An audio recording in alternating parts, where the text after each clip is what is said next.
Hello everyone, thank you for joining me. Okay, selamat sejahtera murid-murid 3 Amanah dan 3 Elite. Okay, rakaman ini adalah sebagai panduan awak untuk perjalanan kelas kita pada hari ini.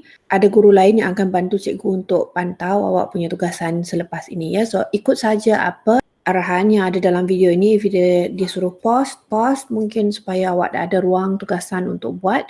Dan juga jika ada aktiviti awak nak join, cikgu akan berikan link tersebut. Awak boleh cek dalam description box untuk link tersebut ya. Kalau awak masih ingat minggu lepas kita ada bercakap tentang fungsi dan struktur sistem saraf dan kita ada buat aktiviti tentang aliran impuls kan. So cikgu harap awak tahu bahawa apa itu stimulus, efektor, pusat kawalan, gerak balas, semua tu adalah benda yang tak asing bagi awak lagi. So hari ini kita akan masuk satu bab, satu topik di mana ia adalah kesinambungan daripada apa yang awak dah belajar minggu lepas lah.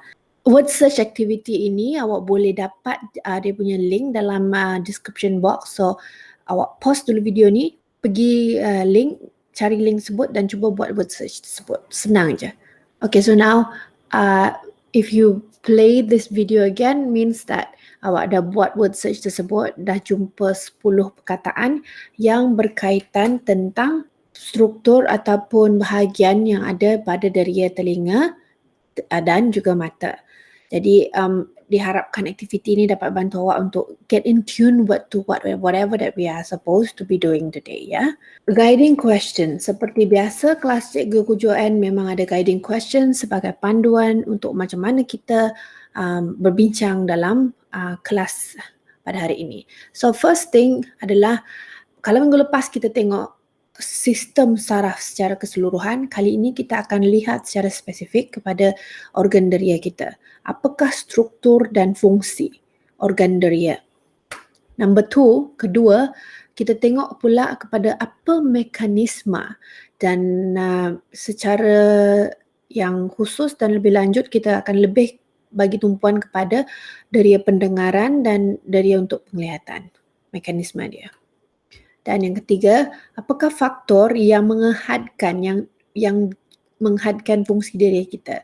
What are the factors that will limit the function of the senses? So these 3 guiding questions is to guide the class today. Bila kita bercakap tentang deria, kita ada 5 deria yang paling utama, iaitu pertama your eyes, mata, kita ada telinga, kita ada hidung, our skin, kulit, dan juga your tongue, kita punya lidah. Jadi ada 5 deria yang setiap manusia yang sempurna ada. So we will go for the structure and the function. Struktur dan fungsi deria ini satu persatu ya. So if you feel that the information is too much for you, you can stop and pause and make sure when you go through this video, semasa awak tengok video ini, okay, pastikan buku teks ada dengan awak supaya perbincangan itu apabila awak tak cukup informasi, sebab I will just run through, you can read it. Tapi perbincangan itu kalau awak rasa nak tanya lagi nanti, boleh utarakan semasa dalam grup WhatsApp tu nanti ya. Okay, struktur dan fungsi deria. Cikgu start dengan kulit terlebih dahulu. Jadi awak boleh tengok muka surat 16.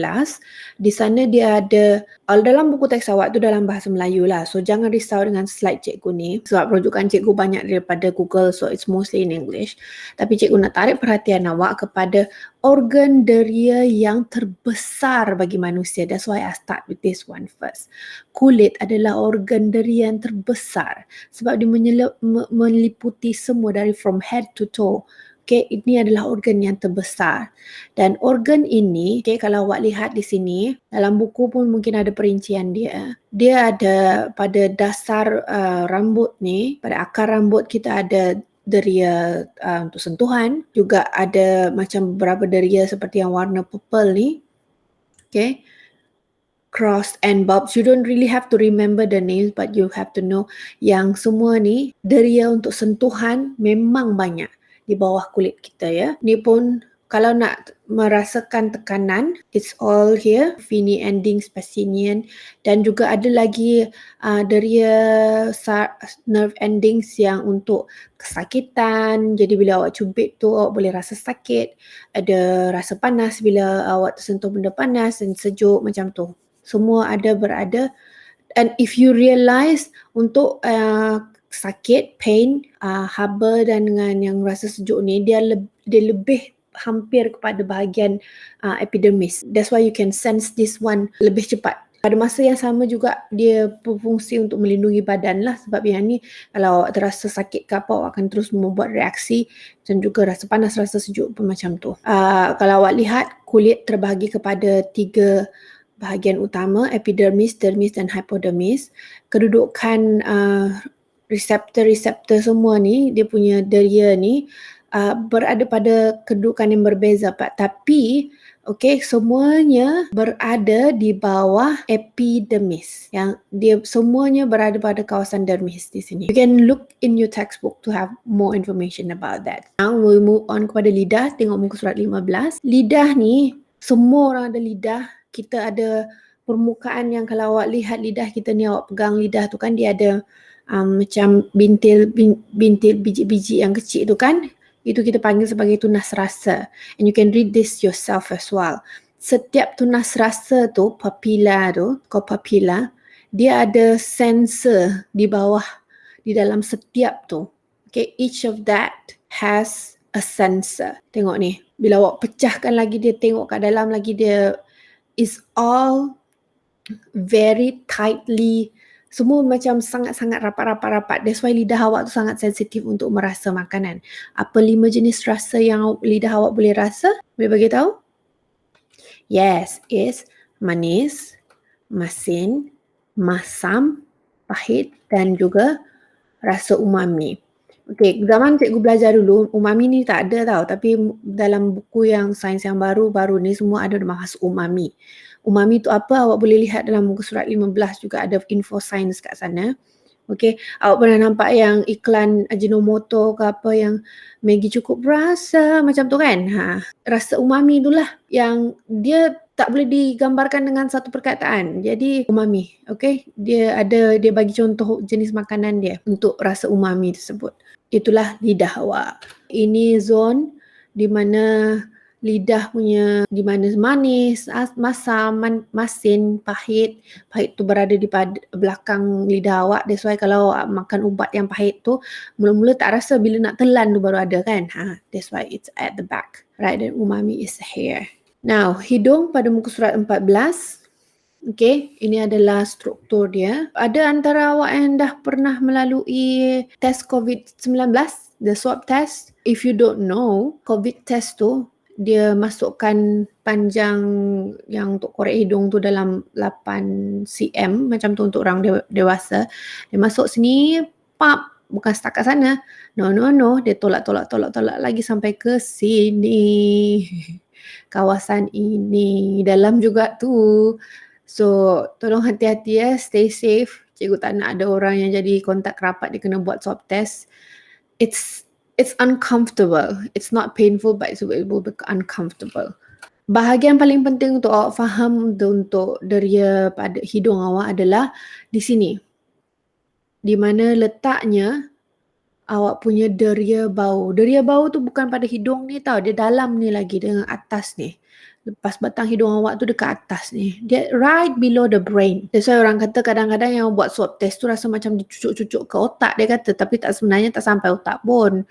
Sel deria bau dia tu, reseptor bau dia terletak pada rongga hidung. Cikgu harap semua yang belajar sains ni dia tahu bahawa rongga hidung awak tu sebenarnya bersambung dengan mulut awak. That's why sometimes when you cry, air mata tu masuk ke hidung tu, nanti awak akan rasa nak tertelan juga. Benda yang sama juga. So it's there. Kawasan untuk reseptor bau ni sentiasa diselaputi oleh mucus. Awak boleh baca dalam buku teks juga. Macam mana dia punya deria reseptor bau ini berfungsi. Bila dia dapat kesan bau tu, impuls dia akan dihantar ke otak untuk ditafsirkan lah. Setiap deria yang ada tu memang dia akan bawa impuls untuk ditafsirkan ke otak. Pusat kawalan kita, awak pun dah tahu kan aliran impuls macam tu. Muka surat 12 adalah tentang mata. Jangan risau dengan cikgu punya slide. It's all in English, tapi dalam bahasa Melayu ada dalam buku awak, muka surat 12. Dia punya istilah-istilah yang dalam ni, sklera ni pun sama juga, sklera ejaan je, berbeza. Kornea, pupil, kanta, gelemaca, gelemair. Tolong baca struktur dan fungsi dia tu. Okay, please understand that mata awak ni macam mana dia punya mekanisme adalah bila awak nampak sesuatu objek, cahaya ataupun objek itu, cahaya dia akan masuk ke awak punya ni kornea dan akan melalui anak mata awak iaitu your pupil di sini dan masuk ke sini, kawasan dalam mata awak. Kalau awak perasan, objek yang terbentuk di dalam mata sebenarnya terbalik pada retina awak tu. Tapi disebabkan Tuhan dah cipta kita dengan sempurna, saraf optik yang menerima impuls ini, dia akan menghantar isyarat ini dan menafsirkannya jadi betul. Okay, if you see the candle straight, awak tak akan hantar dia punya isyarat itu terbalik ke otak. So, tolong perhatikan aliran di mana bahagian mata yang terima isyarat terlebih dahulu dia melalui apa untuk sampai sehingga ke saraf optik. Tolong perhatikan yang ni.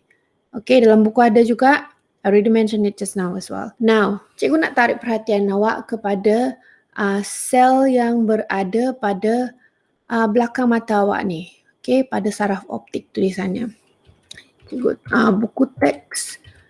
Kalau awak lihat, dia ada dalam muka surat 13. Now, dalam muka surat 13 tu, dia ada bagi tahu tentang dua jenis fotoreseptor. Fotoreseptor ini ialah bahagian yang berada pada belakang mata awak tu, di mana di sinilah mereka akan mengesan the sensor dia nak kesan apa yang awak lihat tadi. Dia ada dua jenis sel. Please remember this. Yang pertama, dia punya sel berbentuk cone dan satu lagi berbentuk rod. Dalam buku ada, awak boleh baca sebenarnya, tapi cikgu bagi penerangan kalau awak nak ingat dengan lebih mudah. Cone, C is color. Yang berbentuk cone tu dia akan mengesan benda yang peka kepada warna cahaya. Yang rod tu pula dia peka kepada kecerahan keamatan cahaya, intensity of light. So it's all about the amount of light yang masuk kepada fotoreseptor dan ada dua jenis reseptor yang menerima isyarat tersebut. Now, look at this image. What you can see here. Is it moving? Adakah ia bergerak? Ataupun mata awak sedang menipu awak? Okay, what you see here is actually an optical illusion ataupun ilusi optik, di mana susunan warna dan bentuk yang ada pada gambar ini mengelirukan awak punya saraf optik. Sebenarnya objek ini tidak bergerak langsung, gambar ini tidak bergerak langsung, tapi disebabkan ada ilusi bagi awak, jadi dia sort of like make everything move. Itulah yang akan menghadkan deria penglihatan kita, antaranya adalah ilusi optik macam tadi contoh tu. Yang mikro kita akan bincangkan lepas ni. Ilusi optik yang tadi tu, titik buta, blind spot. Jadi kalau ada bahagian penglihatan kita ni terhad sebenarnya. Kalau blind spot untuk manusia selalunya kita tak boleh nampak certain tempat yang memang keluasan mata kita ni tak boleh nak cover kan. Begitu juga bila awak driving ada blind spot di mana kedudukan langsung awak tak boleh nampak kenderaan yang berada pada kedudukan tersebut. Dan juga bila awak rabun. Macam ada orang yang pakai spek, dia rabun dekat, rabun jauh, rabun cahaya.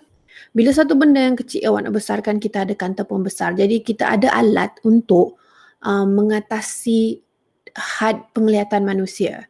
Okay, kadang-kadang ada macam terlampau seni dia punya tulisan, kecil tulisan ni, kita boleh besarkan dia dengan kanta pembesar. Kalau nak upgrade lagi, nak tengok benda yang lebih seni, kita ada mikroskop dengan pelbagai kanta dia, mikroskop cahaya. And kalau ini tak mencukupi juga, kita ada mikroskop elektron yang boleh nampak yang lagi banyak, even smaller things, because kita guna elektron untuk melihatnya, bukan cahaya. Dan kita juga ada, lihat ni, mata kasar kita tak boleh nampak benda yang ada dalam badan manusia, tapi dengan teknologi yang kita ada sinar X untuk tengok tulang, X-ray, dan juga kita ada ultrasound, okay, untuk melihat yang menggunakan ultra bunyi untuk melihat keadaan organ dalam badan dan selalunya digunakan untuk people with babies. Bagaimana pula dengan orang yang rabun jauh? Dalam istilah sains dia myopia. Okay, myopia ni dia rabun jauh. Di mana rabun jauh dia tu, kalau tadi awak nampak objek yang terbentuk tidak sampai ke retina. Okay, jadi kalau macam orang yang rabun jauh tu dia tak nampak benda yang jauh kan, sebab objek image yang dia nampak tu terbentuk di depan retina dia. So kalau nak betulkan, kita guna kanta cekung supaya dapat betulkan kedudukan di mana pembentukan image itu di sini. Untuk orang rabun dekat, contohnya yang memang dah berumur sikit, dia tak boleh nampak nak baca, terutamanya kalau ada nenek ke datuk kan, dia mesti ada kena guna cermin mata dekat dia tu, dia tak boleh nak baca benda yang dekat. Itu kita panggil sebagai hyperopia. Okay, hyperopia dia pakai kanta cembung.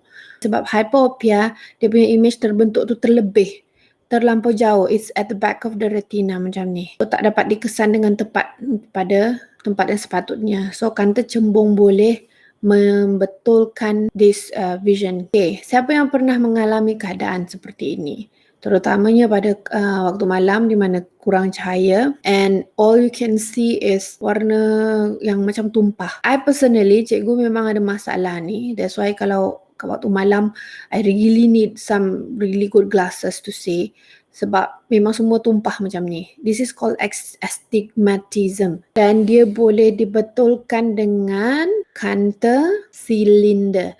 Cuba tengok, kalau dalam mata orang yang astig ni, dia punya cahaya tu terbentuk 3 tempat. Jadi macam, that's why awak nampak macam semua pecah-pecah macam tu. Jadi bila ada kanta silinder, dia akan dapat betulkan pada satu tempat dan you can see very sharp image after that. Now, kita move on kepada telinga. Muka surat 13. Telinga ni terbagi kepada 3 bahagian. Dia ada bahagian luar, bahagian tengah dan bahagian dalam. Dalam sini English, tapi dalam buku awak tu dia ada bagi dalam bahasa Melayu kan. So, awak boleh lihat bahagian luar telinga ni, dia habis di sini pada ruang nak masuk ke dalam, tapi bila dah tengah ni dia akan melempat ke gegendang, malleus, ada cochlea dalam inner ear. Alright. Struktur dan fungsi itu cikgu tak nak bincangkan sebab you really can read about it. Cikgu nak bagi tahu sahaja bahawa bila ada gelombang bunyi, dia akan menggetarkan gegendang telinga. That's why gegendang telinga sangat-sangat penting. Kalau dah koyak yang ni, awak tak akan dapat nak dengar. Jadi gegendang telinga tu adalah satu membran nipis di mana bila ada bunyi, dia akan bergetar dan menyebabkan tulang yang kecil di sini ni bergetar juga dan memberikan isyarat kepada telinga dalam awak ni, iaitu kita panggil sebagai cochlea. Dalam cochlea ni ada bendalir. Di sini juga adalah pusat kawalan awak punya keseimbangan. Cochlea ni akan menghantar isyarat yang diterima tadi, dia tukar impuls gegaran tu tadi pada untuk ditafsirkan kepada otak. Jadi macam from vibration dihantar dalam bentuk impuls ke pusat kawalan sistem saraf awak. And tulang kecil di sini merupakan tulang yang terkecil dalam badan manusia, dari tulang dalam telinga tu ya. So seperti biasa bila setiap dari kita memang ada had dia at some point. Dan sebagai manusia kita ada julat pendengaran kita sebab kita bukan macam haiwan yang julat pendengaran dia mungkin lebih tinggi dan ada yang boleh dengar lebih frekuensi yang lebih rendah daripada manusia. Awak boleh baca dalam buku teks juga apakah julat pendengaran manusia. Cuma kita ada inovasi sains dan teknologi untuk bantu manusia mendengar melebihi julat pendengaran kita. Jadi kalau saintis yang nak kaji tentang ikan paus kan, ikan paus selalunya dia punya julat bunyi yang dihasilkan tu kan memang manusia sometimes ada bahagian yang kita tak boleh dengar. Jadi kita ada sensor untuk tafsirkan bunyi itu. Jadi kita ada teknologi lah untuk mengatasi julat pendengaran manusia ni. Okay, and another thing yang menyebabkan dari pendengaran awak terhad adalah yang mengalami kecacatan, tak sempurna gegendang dia dah rosak ke apa, dan juga faktor umur. Semakin awak berumur, gegendang telinga tu pun juga akan kurang kenyal, jadi macam dia tak berapa boleh membantu awak untuk mendengar lah. Tapi disebabkan kita ada teknologi, macam contohnya untuk doktor kan, dia ada stetoskop. Sebab biasa kalau nak pergi dengar degupan jantung orang, kalau tanpa stetoskop awak tak dapat dengar dengan lebih jelas. Dan juga kita ada speaker yang besar macam ni lah untuk bantu awak dengar muzik pergi konsert kuat-kuat bunyi muzik tu, sebab kalau penyanyi tu nak menjerit atas pentas nak main gitar tanpa bantuan yang ni, penonton-penonton memang tak akan dapat nak dengar lah kan, betul tak? Alright, siapa boleh bagi tahu cikgu yang dia nampak sekarang ni apa? What is this? Adakah ini kipas? Adakah ini penanda buku? Ataupun apa? Okay, siapa yang dapat teka memang awak bijak. Tapi this one, I don't think anybody knows. This is called a dentaphone. Dentaphone. Apakah itu dentaphone? Look, dia sebenarnya kan digunakan macam ni. Kenapa dia nak gigit? Dentaphone ini adalah salah satu alat pendengaran yang terawal dicipta dulu lagi. Jadi, dia kelihatan seperti kipas kan, dia diperbuat daripada keluli dan pengguna dia akan gigit. So kalau awak nak pergi konsert kan, awak bawa duduk depan tu biar dia dapat rasa vibration, getaran daripada bunyi muzik yang kuat tu. Jadi kalau dia tak berapa dengar, dia boleh rasakan getaran muzik tu melalui dia punya rahang gigi. So dia gigitlah macam tu. So itu adalah antara ciptaan manusia dulu untuk membantu mengatasi had deria, which is very funny. Tapi sekarang kita dah ada ni alat pendengaran yang biasanya orang yang lebih tua ke ataupun yang memang cacat pendengaran kan dia ada guna ni kan untuk bantu dia mendengar dengan lebih baik. Tapi sekarang juga kita ada lebih banyak teknologi di mana dia implankan, dia panggil cochlear implant, di mana bahagian dalam telinga tu dia letak elektrod dan dia ada transmitter dia dekat luar kepala ni. Kalau dia langsung tak boleh mendengar sebelum ni ataupun tak boleh mendengar sikit, dia dah dapat fungsi pendengaran dia tu hampir sempurna lah. Tapi banyak juga kes di mana orang yang first time letak cochlear implant ni, cikgu dengar dia macam tak dapat nak adjust bunyi, because for orang yang biasanya tak boleh dengar ni, dia dah dapat buat deria dia lain untuk menjadi lebih sensitif. Tapi so bila dia dapat bunyi pendengaran dia tu dengan tiba-tiba, mungkin dia akan rasa macam overwhelmed, macam terlampau banyak deria dia untuk kontrol pada masa yang sama. Jadi ambil masa sedikit jugalah. But nonetheless, kita ada teknologi untuk bantu mengatasi had deria yang kita ada. Okay, so kita bersyukurlah dengan kemajuan sains ini dan juga kita bersyukur dengan kalau deria awak setakat ni, semua deria awak tu masih berfungsi dengan baik, kita nak jaga dia dengan baik lah. Walaupun awak rasa macam alah setakat ada lidah, alah setakat ada hidung, ada mata, but if you lose one of this, kalau awak hilang salah satu daripadanya, then you will know how much that you really need your nose. Betapa awak perlunya lidah awak, betapa awak perlunya mata awak dan juga telinga awak. Because all these things work together. Now, hari ini kita dah tengok 5 mekanisme untuk 5 jenis deria. It was just a run through. Awak sebenarnya boleh baca dengan lebih lanjut dalam buku teks sebenarnya. Had deria juga kita dah bincang tadi, yang boleh diatasi dengan kemajuan sains dan teknologi. Alright? Tugasan hari ini. Jangan mengeluh. Okay, senang je. Cikgu buat satu persembahan info yang kreatif berkaitan struktur dan fungsi kelima-lima deria yang kita telah bincangkan tadi. The first one was kulit, lepas tu hidung, lidah, mata dan telinga. Mesti cukup 5 ya. Struktur dan fungsi saja cikgu minta. Cikgu tak minta mekanisme pun. I just ask you to do structure and function, which is kalau awak nak lukis lepas tu labelkan struktur lepas tu tulis fungsi pun boleh. Awak buat dalam bentuk nota, kalau awak rasa itu yang paling kreatif pun silakan. Kalau awak nak buat video TikTok ke apa, nak tunjuk bahagian-bahagian tertentu tu pun boleh, tak ada masalah. Awak nak buat persembahan PowerPoint slides tu ni bagi dengan cikgu pun boleh.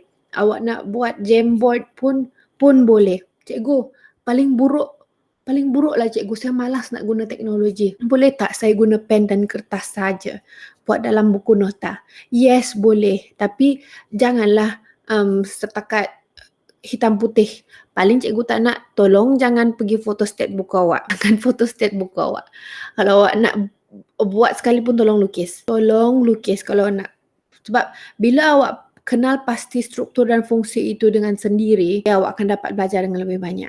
So, cikgu hanya minta struktur dan fungsi untuk kelima-lima dia tu, 5. Cara apa sekalipun. Macam bila nak hantar hari ini. Tak payah nak serabut sangat. Buat sekarang lepas video ni habis. Dan awak boleh hantar melalui WhatsApp ataupun Google Classroom. Dan seperti biasa, link kehadiran cikgu akan share dalam grup nanti. So, thank you very much for joining me today. Walaupun bukan secara Google Meet, tapi awak berada bersama-sama cikgu dalam video panduan ini. Thank you very much. Bye-bye.